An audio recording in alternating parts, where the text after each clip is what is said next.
shoutout pala natin yung nag-sponsor. So, hindi nagpapabanggit ng pangalan para mas marami pa daw na blessings na darating. So, shoutout sa'yo. Kung sino ka man, maraming salamat sa sponsor mo. Sa mga dyan, certified mechanic at sa mga nagre-race, yan. Alam nyo naman kung magkano tong GBT suspension na to. Search nyo na lang. Medyo gold.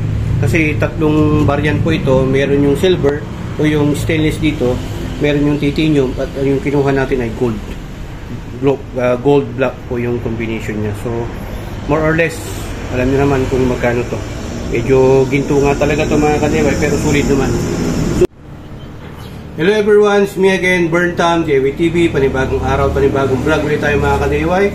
Sa araw na to, meron tayong i-upgrade dito kay Black Mamba sa Griffin 180 natin. Pero bago natin tuloy yung video, syempre, shoutout muna natin lahat ng mga Euro Griffin 180 owners and riders natin dyan. At syempre, shoutout natin yung Pangasinan Riders Group natin, Pangasinan Chapters Euro Griffin 180. At sa lahat ng mga Euro Griffin Chapters nationwide. So ayun mga kadeway, syempre shoutout din natin yung gumawa ng bagong logo natin, si Boss EI, yung admin natin sa Euro Griffin 180 community. At syempre yung shoutout din natin yung kasama nating group expert dyan sa page natin, Euro Griffin 180 community. Sa lahat naman nagre-request nito kung anong pwedeng i-upgrade dito sa Griffin 180 natin na front shock. So ayan mga kadeway, unbox natin yung parcel. Meron tayo dito. Ito na yung matagal yun ang pinakaantay mga bossing natin. So ito, mag-upgrade tayo dito. Kasi ang mostly kasi sa lahat ng mga Griffin, mapabago man yan or luma, medyo may katagalan. Ito kasi 5 months na to. Napansin ko siya mga 2 to 3 months, napansin ko na yung malagatok. Ibig sabihin pagka nagpreno kang bigla, especially pag may angkas ka, pag magpipreno ka or malulupa ka, may tumutunog dito sa harapan, yung nagatok, tok, mga ganun, pagka magsasudden brake ka. So, ang issue niya, ang problema niya, yung front shock, either kailangan na siyang i-repack, i-recondition, papalitan mo ng fork oil, or yung spring mismo, papalit ka, pwede naman yung pang Aerox na Racing Monkey brand, ayun. So, sa atin naman, ang gagawin natin, instead na iparepack natin, instead na ipa-tuning natin, bumili lang tayo ng front shock, inner and outer tube. So, ayan, by GBT. Okay? So, yan mga kadeway, made in Taiwan po yan. GBT Racing Taiwan. Ayan, unbox natin. Nakita mo? GBT, baka naman. Yan na. Ayan mga kadeway, pogi niyan, solid. Karan. So we have here a GBT front shock for Aerox version 1 and version 2 NMAX 2020 edition. Pero may nagsasabi na pwede rin sa NMAX version 2 pero hindi ko pa sigurado. Yan. So ito mga kadewa, ito yung pang left side. So kung mapapansin nyo, napakataba nung niya, outer tube. Yan. Tapos ito yung tatak niya. So GBT, pagka GBT, alam nyo na yan sa mga legendary dyan na nagkikipag-show, nagkikipag-race. Pagka GBT suspension or GBT brand, siyempre matagal na sa market yan. Hindi lang yan 30 years, matagal na po yan. So ito yung pang right. So dito yung caliper at yung disc. Yan. So ang kagandahan dito mga ka-AY ay makapal yung inner tube at medyo nag-improve na rin yung makapal yung outer tube at nag-improve na rin yung inner tube. Okay? Tapos ito yung parang mo, dito mo malalaman pagka umangat to, yan mo malalaman yung damping niya, yung rebound niya kung hanggang saan umaabot. Okay? Tapos ang kagandahan dito, pakita mo, yan, may preload adjuster na po yan. So, isa to sa features ng front shock na to ng GBT. Aside sa malaki na yung baso niya, yung lagayan ng oil niya, itong outer tube, mataba na rin po, na reinforcement na rin po yung inner tube. So, susukatin natin. Okay? Ayan, gamit natin yung caliper, digital caliper. Para makita nyo po kung gaano siya. Yan. Sukatin natin to. So, kung mapapansin nyo, nasa 27. Yan. Itong dito ng part. Tapos siyempre yung paglalagay ng tornilyo medyo liliit yan. So ayan 25 or almost 26. Ayan 26.1. Dito kasi itong gatla na to, itong parang kanal nito, dyan nilalagay yung bolt para hindi po siya tumagos o lumusot. Okay? Ito banda. Isa dito tsaka isa dito. So mapapansin nyo 26 dito. Yan. Tapos dito is 27. 27.1. Yan. So mataba siya. Dito sa stock naman natin 26.5. So isang parang 1 inch. Mamaya mas maganda pagtatanggalin natin. Okay? So ayan mga ka-DIY, alam niyo naman ang presyo ng mga to pag GBT suspension. Anong brand yan, pero isa sa brand na pinakagusto ko itong GBT suspension kasi syempre hindi naman sayang yung pera mo. Maganda to, proper naka-proper tune na po ito. Pwede mong pagka counterclockwise at clockwise, yung counterclockwise more softer, pwede mong palambutan, lubagan mo lang. Pag gusto mo lang medyo matigas yung bounce niya, yung rebound niya, higpitan mo lang, clockwise naman yun, pakanan, pakaliwa naman yung counterclockwise. Okay? So ayan. Tapos ito pala yung niya mga ka-DIY, adjuster niya. So which is 5mm siguro to. Yan. Yun. Okay? So yan yung adjuster niya. May nakalagay din ng GBT. Yan. So yan muna natin kasi tuturuan namin kayo kung paano kung magpalit ng front shock. Anyway, sa procedure naman na to, step by step tayo. Balikan natin. So pagka magpapalit po tayo ng front shock or magre-repack tayo, may conditioning. Ang unang tatanggalin natin dito ay pwede naman, depende na lang sa preference nyo kung ano yung step by step niyo. Pero sa akin, ang unang tatanggalin ko dito, itong bolt ng caliper. Yan. Tapos itong front fender. Tapos itong axle o yung ihi. Tapos ito, pinakalas. Yan. Tapos ikakalso natin muna to para umangat yan kasi babagsak to pag hindi natin ikalso. So ito yung mga So ayan mga ka-DIY, meron tayong torque wrench dito. Yan. Ito yung kung anong gusto mong ilagay na Newton meter kasi bawat bolt meron yung Newton meter o yung bigat mismo, yung tamang higpit. So dito ang gagamitin natin na tools. Caliper muna tayo ay size 14. So gamit tayo ng impact. Yan, 14. Ito muna. Yun. So pag naluwagan natin yan, tanggalin na lang natin, dalawang bolt. Size 14 po yan. So, ito yung unahin natin. Tapos, meron pala tayong size 8 na T-wrench para dito naman. Yan, dito sa mga hose. Naman ito mga ka-DIY, actually pag hindi mo ito iba-vlog, saglit lang ito.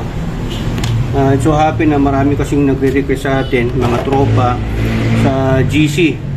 For your information, 10 po na GC ng Euro Griffin 180 po yung inaasikaso natin. Tapos ito, sensor. Bakasin din natin. Ingatan nyo yan. Baka magloko yung speedometer ninyo. Ito lang yung problema. Linisan nyo lang to. Linisan na lang natin din mamaya. Okay, so ayan, natanggal na. Ito, disclaim ko lang to, pagka tinanggal mo na to, i-check mo na rin yung brake pads mo kung okay naman. Ito bagong palit lang natin to. Tapos wag mong pipindutin to, wag mong pipihitin tong front brake lever kasi gagalaw yan, magsasarado. So ganyan lang yan. Ngayon pag natanggalan natin to, itong front fender naman, gamitan natin ng Allen wrench.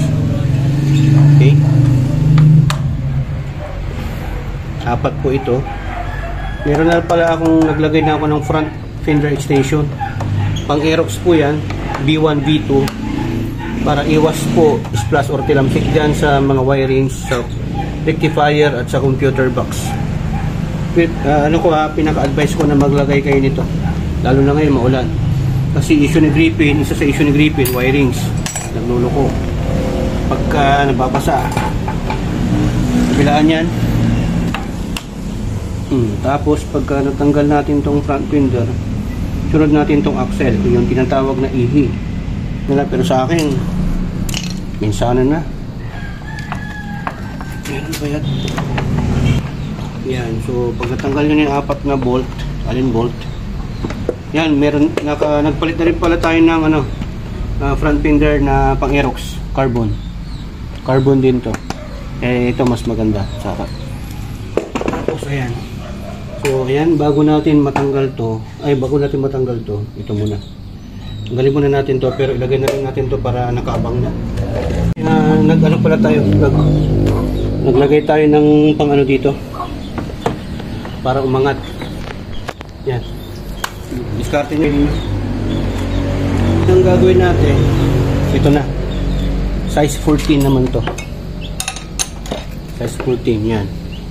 Okay, try natin gamitan itong bagong bili natin na torque wrench. Mas mahaba, mas maganda, mas mabigat. Okay,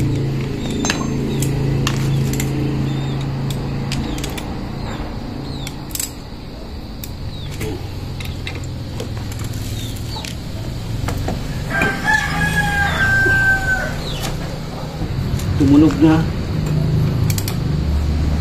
Kailangan lang talaga ng pinakalan ko kasi walang pwersa kanina. Ayun, pagka mahirapan kayo, itong gamitin nyo. Yan, lumuwag na.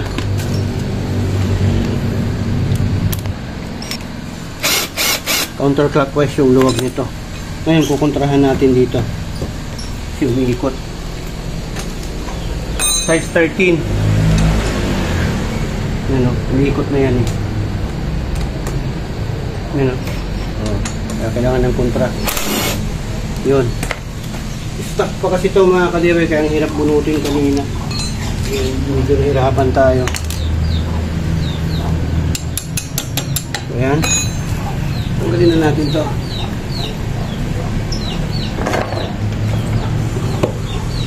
Ngayon, ito na, next na tanggalin natin yung gulong. Ayan. Yung bushing, mahuhulog talaga yan. Tapos ang kagandahan dito, malalagyan na rin natin ng grasa. Yun. Ayan o. Bushing. Lagyan na lang natin ng grasa mamaya. Ayan. Linisan lang natin. Dito mga kadiwa, ay tatanggalin na natin to. Yan, size 14. Counterclockwise din. Pakaliwa, pababa. Pagpaluwag. Yun, lumuwag na yan.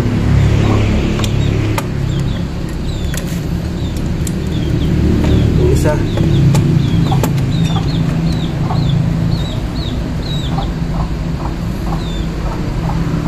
Yun. Yun.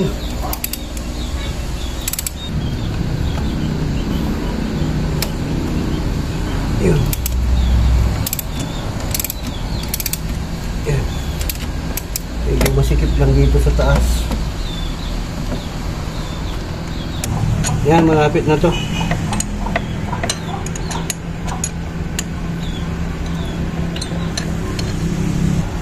Bumaba kasi kaya nahirapan tayo. Ganda ng bolt na ginamit, makapal. Tapos yan, okay na. Tapos hugutin natin. Yan sinasabi ko sa inyo, pagka itong taas, yan nakalagay yan na ganyan. Kaya wala pong trade to, ng 3D dito na part, kasi yan po yung nakalagay na ganyan. Kaya nag-hold dito, para hindi ito magus o lumusot. Okay? Tapos pagka, sa mga gusto mag-repack yan, buksan nyo lang to, tapos dito kayo mag-drain ng oil, ng fork oil yan. Make sure na ilalagay nyo is fork oil, wag yung engine oil or wag yung tuti. Ang pinakamagandang oil para sa akin lang, Lucas US brand, mas maganda yon, mas malapot, mas maganda, at may tamang, alam ko nasa 87 yung ml yung nito eh, hindi ako nagkakamali yung sukat ng langis, pero pwede nyong dagdagan more than doon para mas matigas. Pwede rin nyo rin bawasan kung gusto nyo ng malambot, depende na lang po sa inyo. Okay. Ayan, tulad natin ito isa. So yan, mga pinaka last bolt na tayo. So yun, baba natin. Super okay pa naman yung bounce nito, kaya lang mas gusto ko na magpalit. Malambot masyado. Okay, lambot. Malambot siya. Kunin natin yung ipapalit natin. So, ito yung papalit natin. Napakasulit. Isa sa napakagandang brand ng front shock is GBT. Yan, papakita ko sa inyo yung difference mga ka-DIY. Kita mo yung taba. Pansin agad, no? Ang taba ng GBT, oh. Dito pa lang, panalo ka na. Tapos sa inner tube, inner kasi nasa ilalim, outer kasi nasa labas. Ang taba, oh. So, susukatin natin. Ayan, sukatin natin mga ka-DIY para may comparison tayo sa front shock at sa stock. Sa stock shock, tapos itong sa GBT. So, yan.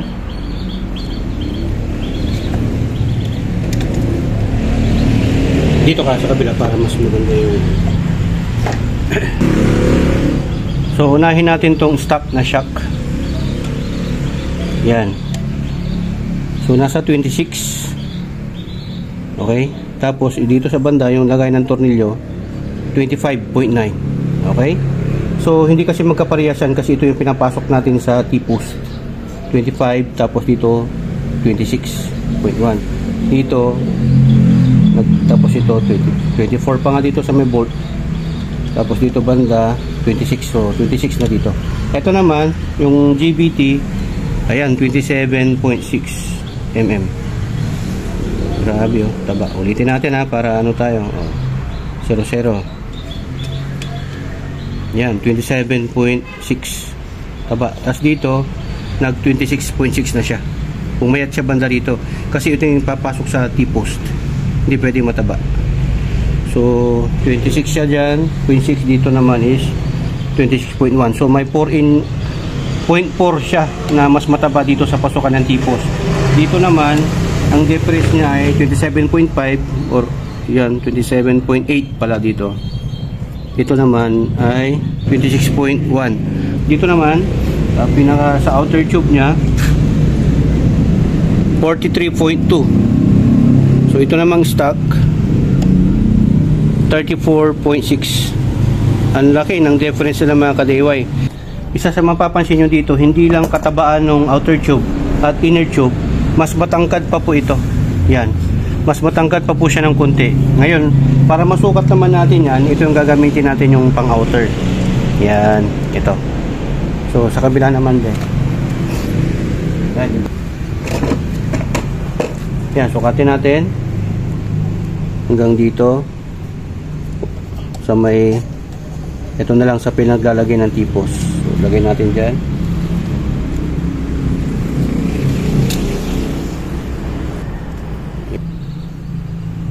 So nasa 106.5.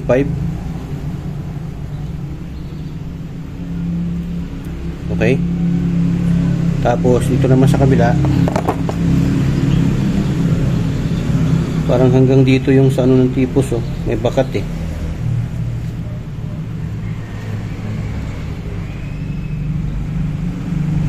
Yan.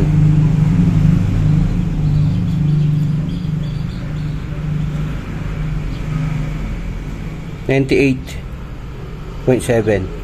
So may katangkaran nga siya. So aangat ng konti itong Griffin natin, si Black Mamba. So yun mga ka-DIY, wala pa namang problema to. It's so happy na gusto ko lang talaga magpalit. Ibig ko sabihin, hindi naman siya major issue pa sa akin. Tolerable pa naman yung lagutok niya. Kaya lang pagka nabibigla ka talaga siyang mag sudden break, maririnig mo talaga. So sa mga baguhan, mauun siya, parang madidismaya ka. Okay, so ayan, pwede pa naman to, kaya hindi natin tatapon to. Napakagaan. Ito ang bigat nito. Sulit yung pinagawa nila dito. So ayan, ikakabit na ho natin to. Pagka hindi siya kasya dito, aanuhin natin yan, paluluwagin natin mga ka-DIY gamit dito. Tapos kukupukin natin ang martilyo, parang ganyan, paluluwagin natin. Okay, shoutout pala natin yung nag-sponsor. So hindi nagpapabanggit ng pangalan para mas marami pa daw na blessings na darating. So shoutout sa iyo kung sino ka man, maraming salamat sa sponsor mo. Sa mga dyan, certified mechanic at sa mga nagre-race, yan, Alam nyo naman kung magkano tong GBT suspension na to. Search nyo na lang. Medyo ano to, gold. Kasi tatlong variant po ito. Meron yung silver o yung stainless dito. Meron yung titanium at yung kinuha natin ay gold. Gold black po yung combination niya. So more or less alam nyo naman kung magkano to. Medyo ginto nga talaga to mga kadeway, pero sulit naman. So yan mga kadeway, try muna natin bago pala natin ilagay kung paano naman yung damping nya. So yan, para maipakita namin sa inyo. So kung mapapansin nyo to, lambot ito, may katigas yun, medyo matigas kasi ano po ito mga kadeway, may adjuster. Ito yung adjuster nya. Nakalagay naman dito, may instruction naman siya, plus at saka minus. Ayan, hindi lang nga lang masyadong makita. Kung gusto mo ng ano, medyo softer o malambot, counterclockwise, pakaliwa, pag ganyan. Yung pihit, pabalik sa orasan, pakaliwa, ganyan. Pakaliwa, pababa, ganyan. Tapos pag gusto mo naman ng medyo hard, clockwise, pakana naman, pahigpit. Okay? Idiin mo lang to, itiin mo lang, tapos iikutin mo. May maririnig ka dyan na ano, clicks or tick, tick, tick, ganun yung ano, maririnig mo. So mostly sa mga ginagawa nila, sa mga kasama ko na vlogger na nagkabit na rin ng ganito, 3 to 5 clicks, okay? Kasi ang tamang bounce po niya mga kadewa, yung pagbagsak ng ganyan, hindi po babalik agad sa taas. Unlike dito, pag bumagsak siya, balik agad siya sa taas, oh. Dapat hindi ganun. Dapat maganda yung rebound. Ganyan, oh. Lagay na natin. Yan, wag nyo tatanggalin to mga bossing ha, kasi yan po yung palatandaan na kung saan, hanggang saan po yung play nya, yung rebound nya. Yan, oh. So, ayan, lagay na natin mga kadeway. May ginawa lang tayo dito. Napansin ko kasi na pagka sinagad mo to na hanggang dito sa may ano nya, limit nya, ayaw pumasok nung bolt natin. Kahit na nilagyan ko ng grasa para may palatandaan ako na nagaano siya dito, dumidikit itong part na to na may parang may kanal. So napansin ko siya pagka isagad mo siya ng ganito doon sa hangganan niya, ayaw pumasok nung tornilyo. Ayan, kahit anong gawin mo na luwag dito, ayaw pumasok. Yan, ayaw pumasok doon sa thread. Yang gagawin natin dito, ganyan, baba natin ng konti. Yun, ganyan po ang gusto niya mga ka-DIY. May ano po siya dyan, may awang siya. Yan, so ganyan po siya. Yan o, kahit nakamayin mo lang, kasi pumasok siya doon sa may kanal, yung bolt. Yan yung gusto niya, ayaw niyang ipasok lahat. So tataas ng konti itong ano natin, griffin natin dito. Yan. Hindi kasi natin pwedeng pilitin doon sa ano napasagarin natin yan. Ayaw pumasok ng bolt masisira lang yung thread. So ganyan siya. Mas ano tong pang Aerox, mas matangkad, mas mataas ng konti. Yan dapat ganyan. Yung hindi napipersa. Yan, so higpitan na natin. Yan. Lagay na natin itong isang bolt. Yan, diba? Saktuhan lang, ganda ng pasok, So, ganyan hanggang dyan nila. Pag maglalagay kayo, hanggang dyan lang.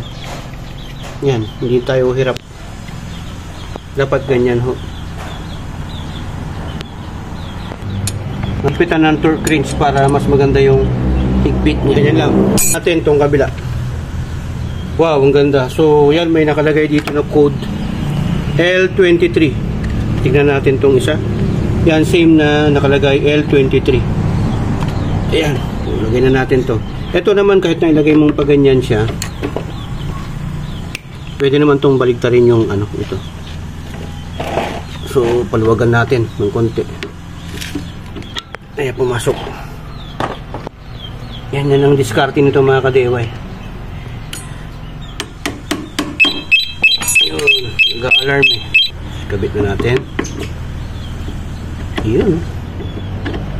Ngayon, para mas maipantay mo yan mga ka-DIY, may technique po yan para maganda yung ano ng gulong, hindi siya tabingi.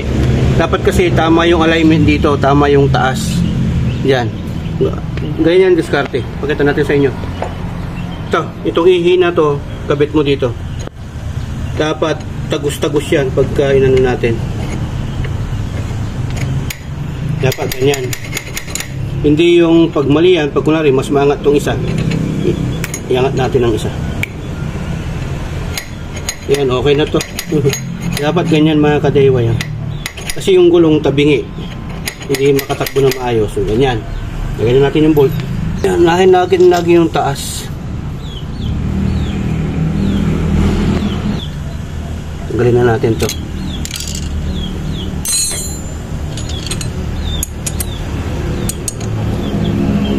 Kapitan na natin, na-align na natin. Dapat ganyan, no? Ayan, no? Tagus-tagus, eh. Dapat ganyan mga ka-DIY pag nag-align kayo nito. Pag nagkakabit kayo. Huwag nyo madaliin.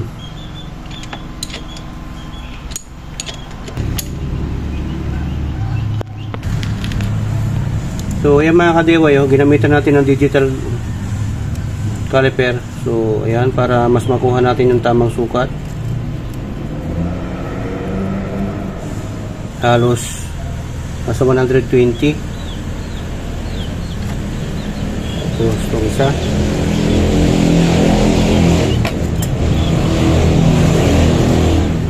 Yan. Halos parehas lang sila. Medyo may ano lang to, awang.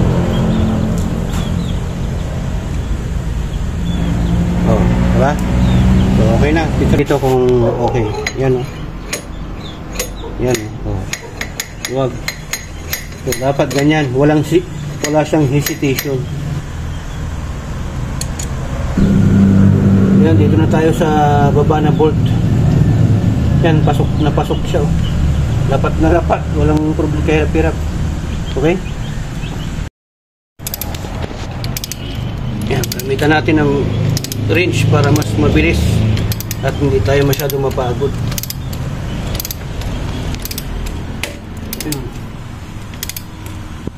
Anda yung higpit.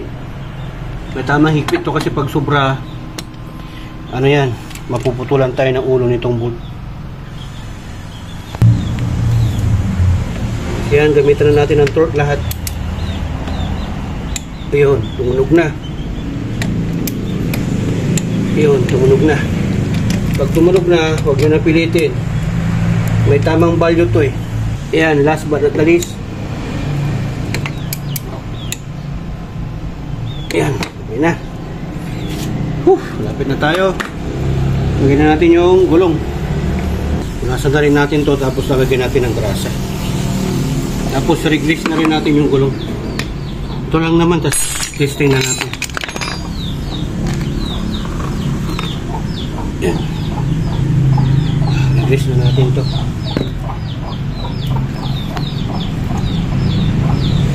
Nag-part na maintenance, lagi nyong i-check yung grasa mga ka-DIY. Kasi mostly hindi naman sa lahat, hindi naman lahat ng kasa o manufacturer, hindi sila naglalagay ng magandang ano. Ito yung gamit natin, top 1. Yan. US brand po yan, high temp, lithium. Kahit na mainit yung panahon, hindi agad bababa yung property niya.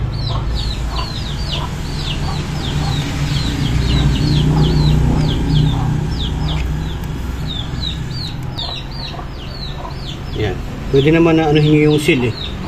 Tapos yung sobra, finish nyo na lang.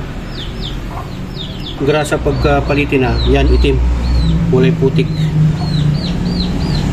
Nawalan na yung ano niya, property niya, humina na.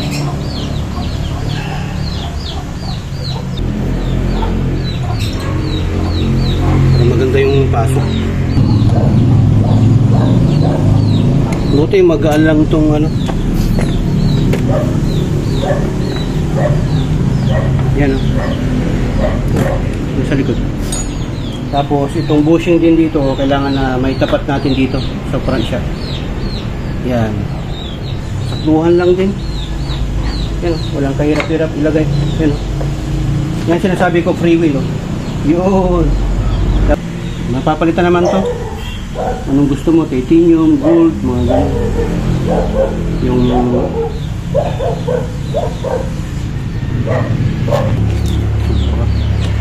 punasan natin yung mga excess na grease para hindi naman siya kumalat dito. Pangit. Okay, tapos ipitan na natin. 13 sa side na to, sa left side, tapos 14 sa kabila. Ito pababa, ito pataas, yung kanan. Ayan, counter and counter clockwise. Tapos pag hihigpitan nyo na, make sure na ikutin nyo yung gulong.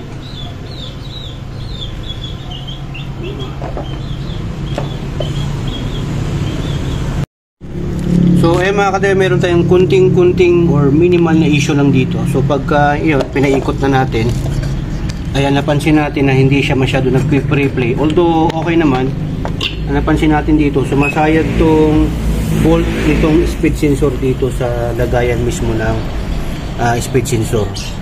Ito, yung lagayan dito, sumasayad to. Ito mga bolt dito sa loob. Tapos ito dito, yan, sumasayad yung konti sa may shock. So ang gagawin natin, ipoport natin yan. Paklasin muna natin yung gulong dito. Ayan, sumayad na nga. Yun. So yan yung ipoport natin. Babawasan natin yun ng konti. Sumayad na, oh. Natin magagawa. Diba yun, nasa loob naman. Gamit tong porting tool natin. Yan na yung ginawa natin. So tinapasan natin, pinort natin tong front shock dito, right side, tapos yung ito, tapos check na natin kung okay na yung ano niya, replay niya. Yan, oh. Wala nang sayad. Okay na. Wala ka nang maririnig na kaliskis. Saka ang ganda nung ikot ng gulong natin. Yan, oh. Wow.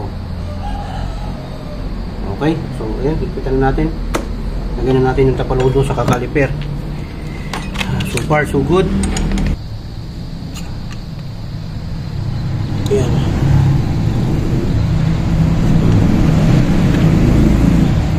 Para maganda yung pasok. Hindi na tayo masyadong mahirapan.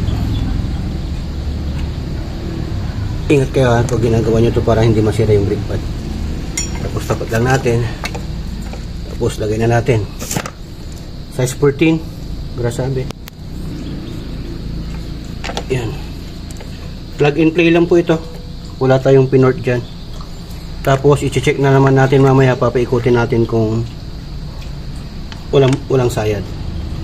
Okay.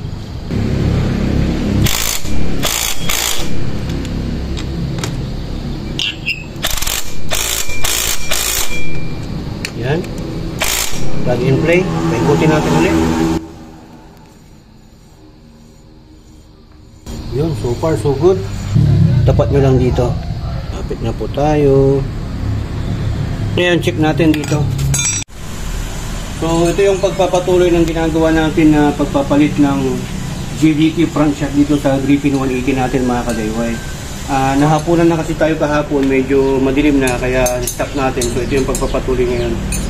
Ayun, baklasin ko to para maipakita ko sa inyo yung ginawa natin na modification. Kunting modification lang naman ito kasi sumasayad nga itong bolt nitong disc sensor sa Griffin natin, tapos yung lagayan ng sensor mismo, ng speed sensor.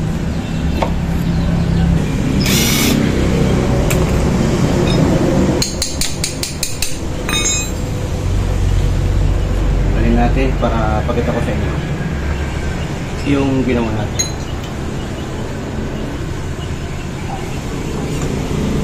Ayan mga ka-DIY, yan yung ginawa natin dito.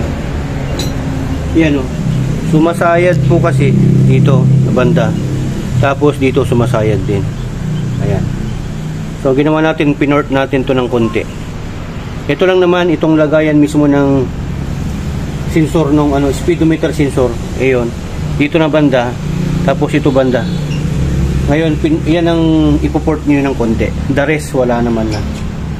Tapos yan po kasi yung sumasaya dito, ito mismo. Binawasan din natin to ng konti. Yan. Kung ayaw nyo na magbawas dito, dito kayo magbabawas talaga. Yan. Or pwede naman kayo maglagay ng washer. Ibubukan niya ng kunti ito para hindi na maabot dito. Ito. Para hindi siya magpapangabot. Kaya lang pag maglalagay kayo ng dito, maglalagay kayo ng washer dito, aabant ito papunta dito, so luluwag siya dito. Kaya lang ito naman hindi na siya naka-align dito sa brake pad, kaya ang mabuti talagang gagawin niyo ay port nyo ng kunti yan. Okay, so ayan, ito yung axle o yung tinatawag ng karamihan na front axle. So dapat ganyan, walang hesitation pagka pinasok mo, ibig sabihin tama yung alignment. So yan, lalagay na natin. Sa grip pin natin, may discrepancy ng konti sa niya, advance na ng konti, advance reading yung speedometer niya, dahil dito sa gulong niya maliit, sa Aerox kasi medyo malaki. So yan, okay na yan, hoping okay na yan. Port lang naman ang katapat niyan. Tapos yan, lagay na natin. Okay, try natin ulit. Yun, ito pakita mo. Yan, walang sayad. Perfect. Perfect yung angle niya. Yan. Diba? So, sa ngayon naman, procedure, kabit na natin yung tapaludo. Baba natin to para mamaya makita natin ulit kung hanggang saan. Testing natin to Yan, so sa part na to, papakita ko sa inyo kung hanggang saan yung damping niya, yung rebound niya, tataas tong pula. Para ma-check natin kung all goods na. Pakita mo yung front shock.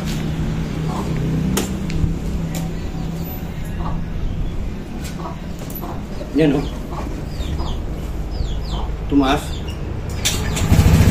Tapos ito pala mga ka-DIY, kasi pinalubog natin yung brake pad, yung piston. Ito, malambot yan. Yan. Sumagad So bumbahin mo lang, huwag kang matakot. Babalik yan. Tapos itong isa. Kasi combi brake yan. Sige, tayo ka ng konti. I-preno kung bigla.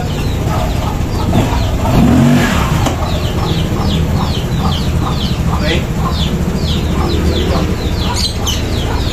yung front shock. Yan.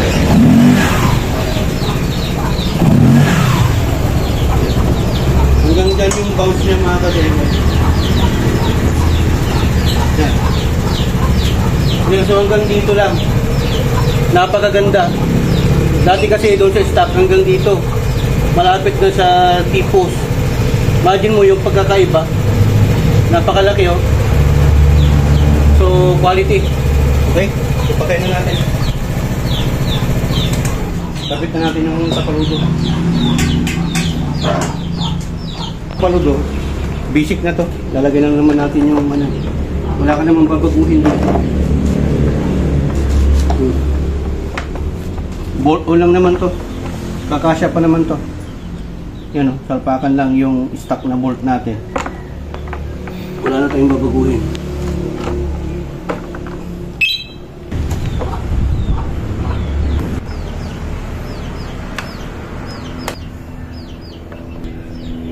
Yan taas naman ang gap Yan pagkatang. Dito okay naman, wala namang problema, walang sayad. Tapos dito wala rin sayad. Tapos dito sa likod, ang taas din ang gap. Kaya walang problema to. So, try na natin pandarin ulit.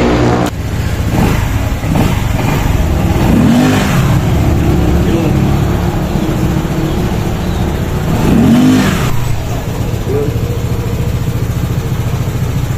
So, yan. Yan yung niya mga ka-DIY. Pag wala kang angkas, okay, or wala kang backride. So, hanggang dito siya. So far, okay naman kasi matigas siya. Unlike dati sa stock natin. Napakalambot, lalo na pagka may angkas ka. So yung sukat pala nito mga ka-DIY, yung front shock natin na pang Aerox version 1, version 2, ano po yan, 27mm. Pag sa version 1 and 2 naman pang NMAX ay nasa 31. Okay? Pero pagka may T-post, nasa 33mm. Mga ka-DIY ng pang Aerox version 1, version 2 na 27mm na nilagay natin, Same lang po sa Honda Click. Version 1, version 2, yung 150. Yan. So, napakaganda. Imagine mo yan. Hindi yan sticker. Yung iba naglalagay ng sticker, pero ito. Napakaganda, napakasulit. Quality, napakataba ng inner tube at outer tube. Ang ganda ng damping, ng bounce niya mga ka-DIY, yung preload niya. Napakaganda. Nasa sa inyo lang yan kung gusto mong i-adjust. Depende na lang po sa preferences mo. So lagi ko kung sinasabi, counterclockwise kung gusto mong palambutin, clockwise kung gusto mong patigasin ng konti. Mag-start ka po sa 3 clicks hanggang sa 5 clicks. Hanggang doon na lang po yun. Pero depende pa yun pag may angkas ka. So far, ito muna, start ko muna. Hindi ko muna gagalawin kasi hindi ko pa nasubukan sa long ride. At hindi ko pa nasubukan pag may angkas at sa mga lubak. Kasi sabi ng iba, napaka-smooth po talaga ito. Okay? So, sabi din ng iba, rebranded ng LCM ang GBT. Taiwan din po yan, both Taiwan. Napakaganda din po ng LCM. Halos simple lang po sila ng description. So ayun mga ka-DIY, hoping na may natutunan na naman po kayo sa vlog content natin ngayon kung paano po magpalit ng front shock or ano yung mga gagawin mo kung ayaw mo magpalit. Pwede kang magparipak o reconditioning ng front shock mo, ano yung mga diskarte. So isa din to sa pwede kong ma-recommend sa inyo, highly recommended GBT suspension from Taiwan po yan. We do quality not quantity. So yan po yung page nila. Pwede nyo mabili to sa Shopee, Lazada or sa mga motorcycle parts na suki ninyo. Ingat na po kayo kasi baka fake yung mabili mo or yung class A, yung premium copy. Ito po ay original. Napakamahal po ng presyo nito. Siguro kung familiar kayo sa mga GBT o red lock na mga power pipe, baka 2 beses pagka may tipos yung presyo niya. Napakamahal po to. Ginto po yan mga ka-DIY, kaya quality at sulit po, no? So ito lang po yung mga kasama niya. Wala na po siyang manual. Okay? So, ganun lang po mga ka-DIY. Maraming salamat. Uulitin ko lagi. Maraming salamat sa nag-sponsor sa atin. Yan. Thank you. So, nakalagay naman dito. Yan. Improve handling and stability. Plug and play. Ready to race. Pang race po. Significant comfort. Enhanced durability. So, durability yung tagal. Yung itatagal ng front shock mo. Hindi ka na magpaparipak ng mga 3 to 5 years. Depende na lang. Tapos yung comfort, yung comfortability, napakaganda. At syempre, bolt lang yan, may konti lang tayong modification. At yan po kasi ay ginagamit pang race, circuit at pang drag. Yan. Isa po ito sa i-consider ninyo. Okay, so disclaimer lang po, di po tayo sponsor ng GBT, pero GBT baka naman. Okay, so walang kasamang sticker. So ayun mga ka-DIY, share itong vlog content natin ngayon. Subscribe ka na sa YouTube channel natin at syempre follow mo yung Facebook page natin na Burn Time DIY TV. Ayan. Tapos syempre paki-follow na rin po yung main page natin, Euro Griffin 180 Community. Ayan, marami na po tayo, nasa almost 8,000 na po. At mag-guess lang po kayo doon sa ano natin, rules and regulation natin para. Ayan, sundan nyo lang po yung procedure na ginawa natin. Ingat lang po kayo sa Gold DIY dahil dito sa SPT, dalawa lang po mini na DIY. Do it yourself at destroy it yourself. Dito sa SPT, natuto ka na, nakatipid ka pa. Dito sa SPT, sharing is caring. Ayan, maraming salamat. Tugatulong na Glory and Bertams. Signing off.